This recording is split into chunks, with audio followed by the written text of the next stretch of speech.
ചരിത്രത്തിന്റെ താളുകളിലേക്ക് കണ്ണോടിച്ചാൽ പരസ്പരം കണ്ടിട്ടേയില്ലാത്ത രണ്ട് സംസ്കാരങ്ങൾ ഒരേപോലെ ചിന്തിച്ച ചില അത്ഭുതങ്ങൾ നമുക്ക് കാണാം. അങ്ങ് ദൂരെ ഒളിമ്പസ് പർവ്വതത്തിന്റെ മുകളിൽ വിരിഞ്ഞ ഗ്രീക്ക് പുരാണങ്ങളും നമ്മുടെ ഭാരതീയ പുരാണങ്ങളും തമ്മിൽ വേരുകൾ കൊണ്ട് കെട്ടിപ്പിണഞ്ഞു കിടക്കുന്ന ഒരു കഥയുണ്ട്. വിധി എന്ന മഹാശക്തി മനുഷ്യനെ എങ്ങനെയെല്ലാം പരീക്ഷിക്കുന്നു എന്നതിന്റെ കഥ. ഗ്രീക്ക് കഥകളിലെ ഏറ്റവും വലിയ വീരനായകനായിരുന്നു അക്കല്ലീസ്. ജനിച്ചയുടൻ അവന്റെ അമ്മ മകന് മരണമില്ലാത്ത അമരത്വം കൊടുക്കുവാൻ ആഗ്രഹിച്ചു. അവർ അവനെ മാന്ത്രികശക്തിയുള്ള സ്റ്റിക്സ് എന്ന പുണ്യനദിയിൽ മുക്കിയെടുത്തു. ആ നദിയിലെ വെള്ളം തൊട്ട ശരീരഭാഗങ്ങളെല്ലാം വജ്രം പോലെ ശക്തമായി. ഒന്നിനും അതിനെ തകർക്കാൻ കഴിയില്ല. പക്ഷെ ആ അമ്മ മകനെ നദിയിൽ മുക്കുമ്പോൾ അവന്റെ കാൽക്കുഴയിലാണ് പിടിച്ചിരുന്നത്.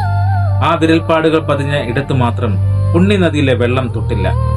ശരീരം മുഴുവൻ അമരത്വം നേടിയപ്പോഴും അക്കല്ലീസിന്റെ കാൽക്കുഴ മാത്രം ഒരു സാധാരണ മനുഷ്യന്റേതായി തുടർന്നു.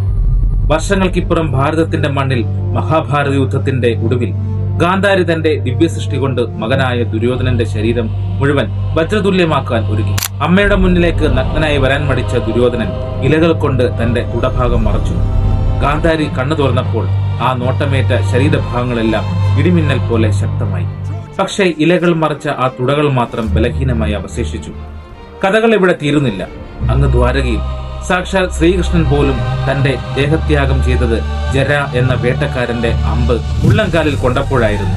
നോക്കൂ, പ്രപഞ്ചത്തിലെ ഏറ്റവും ശക്തനായ പോരാളി അക്കല്ലീസ് ആകട്ടെ, സർവശക്തനായ ദുര്യോധനാകട്ടെ, സാക്ഷാൽ ഭഗവാൻ കൃഷ്ണനാകട്ടെ, അവർ എത്രയൊക്കെ വജ്രതുല്യരായാലും അവർക്കെല്ലാം ശരീരത്തിൽ ഒരൊറ്റ ബലഹീനതയുണ്ടായിരുന്നു. ഇതിൽ നിന്ന് ഈ രണ്ട് സംസ്കാരങ്ങളും ലോകത്തിന് നൽകുന്ന സന്ദേശം ഒന്നേ ഉള്ളൂ: ഈ ഭൂമിയിൽ പൂർണ്ണനായ ആരുമില്ല. നാം എത്ര വലിയ കൊമ്പന്മാരാണെന്ന് അഹങ്കരിച്ചാലും, എത്രയൊക്കെ നേട്ടങ്ങൾ കോട്ട പോലെ കെട്ടിപ്പൊക്കിയാലും നമുക്കുള്ളിലും ഒരു ബലഹീനത, ഒരു കാൽക്കുഴ ഒളിഞ്ഞിരിപ്പുണ്ട്. മനുഷ്യന്റെ അഹങ്കാരത്തെ തകർക്കാൻ വിധി കാത്തുവെക്കുന്ന ഒരിടം. അതുകൊണ്ട് നമ്മുടെ ശക്തിയെ ഓർത്ത് അഹങ്കരിക്കാതിരിക്കുക. മറ്റുള്ളവരുടെ ബലഹീനതകളെ നോക്കി പരിഹസിക്കാതിരിക്കുക.